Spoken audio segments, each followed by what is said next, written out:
Mets and overall baseball fans, we're back at it with another quick game recap as the Metropolitans win their second game of a two-game set against those Yankees by a final score of 4-3 in extras. Thanks to WardyNYM with the big hit to right to drive in Eddie Escobar to get the walk-off dub. Spam those W's in the comments down below for everyone watching this right now. Your boys outside of Citi Field right now, outside of the K corner, as a matter of fact. Gonna grab a drink before I head back home for the night. Home, not actually home, but staying in New York because we got a big thing coming tomorrow that I can't wait to share with you all. But guys, I want to know your raw reaction to this game. It was electric.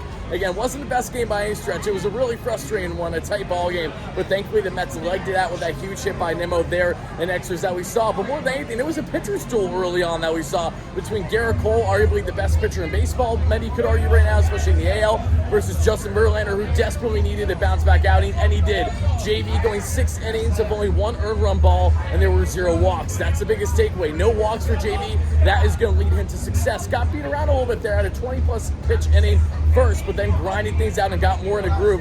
Garrett Cole was sharp as all heck. We saw he was basically cruising halfway through the game until Lindor hit a double for the Mets' first hit against the Yanks today, if I'm not mistaken. Maybe that wasn't the first hit. I could be wrong. I'm all over the place. A long day. Regardless, Lindor had the extra base hit. Tommy Pham then staying hot. One of the best sluggers in baseball over the past 2.5 weeks. I'm not even joking. Slugging, he's third in baseball right now, only trailing Corbin Carroll and Shohei Ohtani since May 28th. That's how good Tommy Pham has been. Barely baseballs. He drives him in, and that gives the Mets a 1-0 lead. However, it wouldn't last too long because in the 6th, Justin Verlander's final inning, of course, he gets screwed over by a terrible call by the ump. Sounds like it did. That ends in Y. Curveball that was curly down the pipe. It's called a ball. Ultimately, I'm pretty sure Bowers drives in a run, which was so frustrating. But it's tied 1-1 as we get to the 7th. You bring in Brigham. Brigham allows 2 earned runs. The Mets had some costly errors there. And, of course, the Mets allowed a run to be stolen at home. So they're down 3-1 heading to the bottom of the 7th. And thankfully, in the bottom of the 7th, the Mets are able to convert,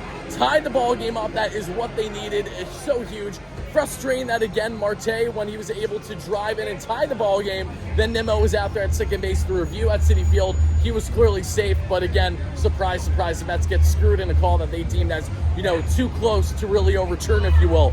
Regardless, it's tied as we see 3-3. Mets had some costly at-bats today, 2 on, less than 2 out, cannot convert. Lindor again continued his struggles after getting that extra base hit to start the ball game, as did Marte early on as well with a couple guys on or 2 out. Again, just struggling a lot. Thankfully, the Mets were able to get those runs when they needed to most. And then as you fast forward to extras, you get the big hit from WardyNYM. So again, Mets now, thankfully, and myself in attendance at Citi Field, I'm 5-0. I've seen the Tampa Bay Rays walk off that started their first rallies this year. I saw the Mets home opener in which they dominated against the Marlins. I saw them beat the Phillies with a Phillies fan, my buddy Jonah, a couple weeks ago, and where Senga absolutely dominated, was cruising. And I also saw the Guardians first half of the doubleheader when Mad Max was shoving in out tonight. So I don't know if that means I need season tickets or what, but your boy so far has been a good luck charm. Again, Mets win by a final score of 4-3. Absolutely juiced up. I'm losing my voice. I'm losing my mind. Spam those W's in the comments again and let me know your raw reactions to this big dub. Again, not a pretty dub by any stretch. The Mets have a lot more work they need to do.